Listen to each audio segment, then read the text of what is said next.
Breaking, North Korea just issued sinister threat to U.S. Navy, now an emergency Senate meeting is underway. Kim Jong-un is absolutely nuts, and I don't think anyone will argue with me on that. It seems that this madman is doing his best to push the entire world into nuclear war. The erratic behavior by the North Korean regime has given those in DC reason to be very concerned. Now, those concerns have only been grown after North Korea's latest threat to the U.S. Navy. Yesterday, North Korea further escalated tensions with the United States. Instead of North Korea heeding President Trump's warnings to stand down, Kim Jong-un only upped the ante. According to a Reuters report, North Korea said that they would sink President Trump's armada if they felt threatened. Trump ordered that the USS Carl Vinson carrier strike group sail to the Korean peninsula in response to the growing tensions. Which seems pretty logical to me considering that Kim Jong-un has been letting off missiles into the Sea of Japan. Our revolutionary forces are combat ready to sink a U.S. nuclear-powered aircraft carrier with a single strike, the Rodong Sinmun, the newspaper of the North's ruling Workers' Party, said in a commentary. The paper likened the aircraft carrier to a gross animal and said a strike on it would be an actual example to show our military's force. The commentary was carried on page 3 of the newspaper, after a 2-page feature about leader Kim Jong-un inspecting a pig farm. After these threats were discovered, President Trump made an unprecedented move. He called the Senate to the White House to be briefed on the tensions. The briefing is so that all 100 members of the Senate are aware of the North Korean situation. According to Fox News, Secretary of State Rex Tillerson, Secretary of Defense Jim Mattis, Chairman of the Joint Chiefs of Staff General Joseph Dunford and Director of National Intelligence Dan Coats plan to provide the update to lawmakers. It is rare for the entire Senate to be invited to such a briefing. Spicer clarified that while the event will take place on the White House campus, it is technically a Senate briefing and Majority Leader Mitch McConnell, RK, is the one who convened it. The briefing, first reported by Reuters, was confirmed after President Trump earlier spoke to the leaders of both China and Japan. Trump spoke by phone with Chinese President Xi Jinping and Japanese Prime Minister Shinzo Abe. Xi told Trump that China strongly opposed North Korea's nuclear weapons program and hoped all parties will exercise restraint and avoid aggravating the situation, according to Chinese broadcaster CCTV. Trump hopes China could increase pressure on its isolated ally instead of using military options or trying to overthrow Kim Jong-un's regime. Trump and Abe agreed to urge North Korea to refrain from provocative actions. Meanwhile, U.S. commercial satellite images indicated increased activity around North Korea's nuclear test site, while Kim has said that the country's preparation for an ICBM launch is in its final stage. South Korea's defense ministry has said the North appears ready to conduct such strategic provocations at any time. South Korean acting Prime Minister Hwang Kyo-ahn has instructed his military to strengthen its immediate response posture in case North Korea does something significant on the April 25th anniversary of its military. North Korea often marks significant dates by displaying military capability. President Trump spoke with President Xi Jinping and Japanese Prime Minister Shinzo Abe over the phone. China's president is completely against North Korea's weapons and hopes all parties will exercise restraint and avoid aggravating the situation, according to Chinese broadcaster CCTV. Well, no one is wanting to aggravate the situation, but how do you reason with a madman? Kim Jong-un is continually poking the bear and is the only one escalating the tensions. By Kim Jong-un threatening to blow up Trump's armada, what else can we do? This little crap stain is out of control, and it proves that President Trump's strong stance is the right way. These sorts of people only respect strength and resolve. If Trump backs off now, that will give Kim Jong-un more reason to cause problems with the world. I just hope that in this tense game of chicken, North Korea backs down first. What do you think about North Korea's response to Trump? Let us know in the comments below.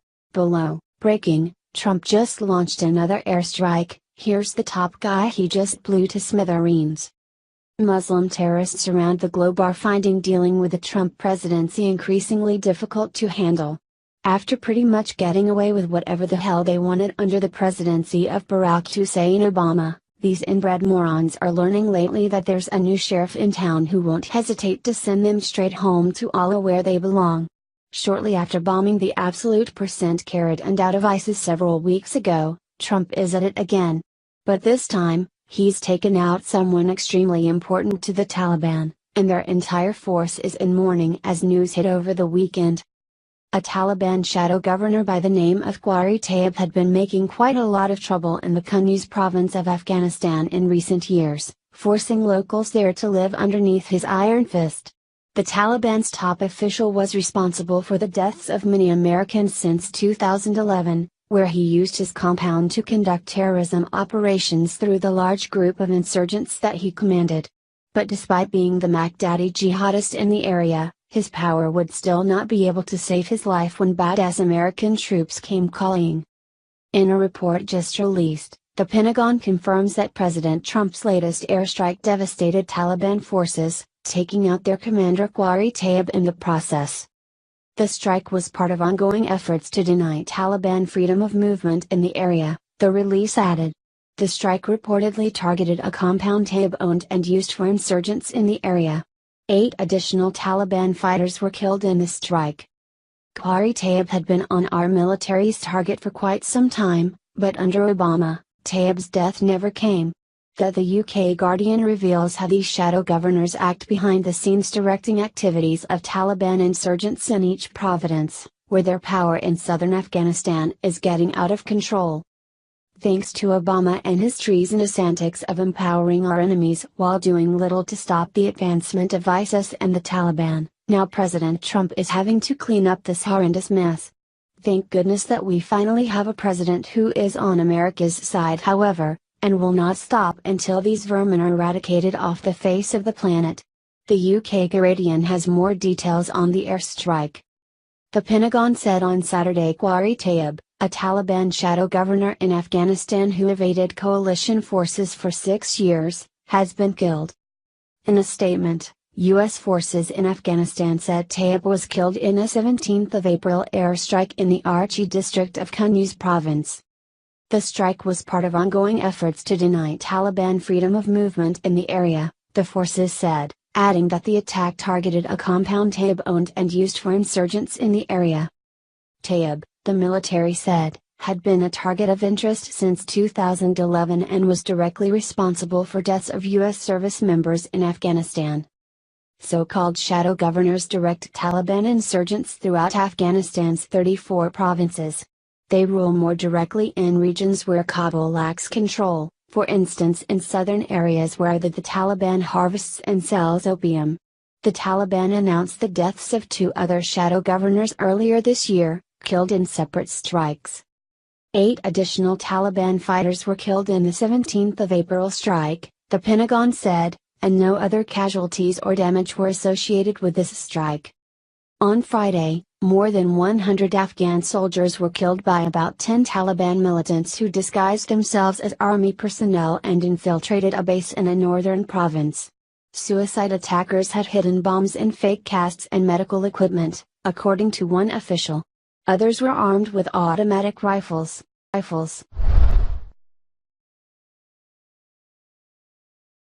China threatens to bomb North Korea if tyrant Kim Jong-un crosses this bottom line.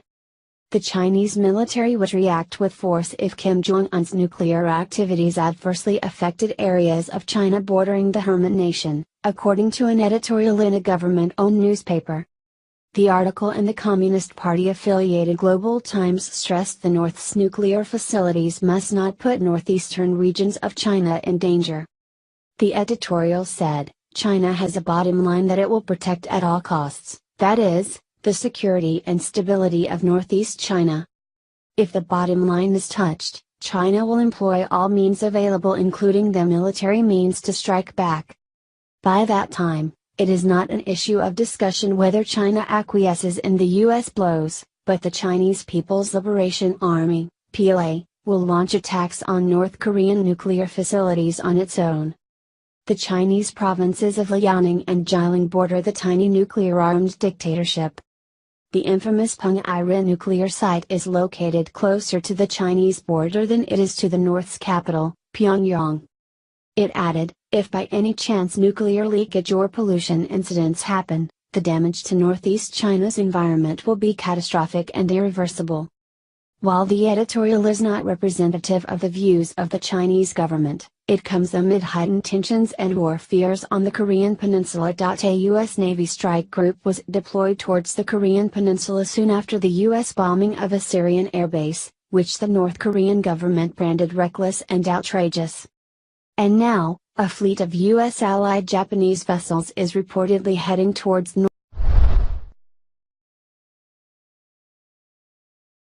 Breaking, North Korea just issued sinister threat to U.S. Navy, now an emergency Senate meeting is underway. Kim Jong-un is absolutely nuts and I don't think anyone will argue with me on that. It seems that this madman's group sailed to the Korean Peninsula in response to the growing tensions. Which seems pretty logical to me considering that Kim Jong-un has been letting off missiles into the Sea of Japan. Our revolutionary forces are combat ready to sink a U.S. nuclear-powered aircraft carrier with a single strike, the Rodong doing his best to push the entire world into nuclear war. The erratic behavior by the North Korean regime has given those in D.C. reason to be very concerned. Now, those concerns have only been grown after North Korea's latest threat to the U.S. Navy. Yesterday, North Korea further escalated Tinmun, the newspaper of the North's ruling Workers' Party, said in a commentary. The paper likened the aircraft carrier to a gross animal and said a strike on it would be an actual example to show our military's force.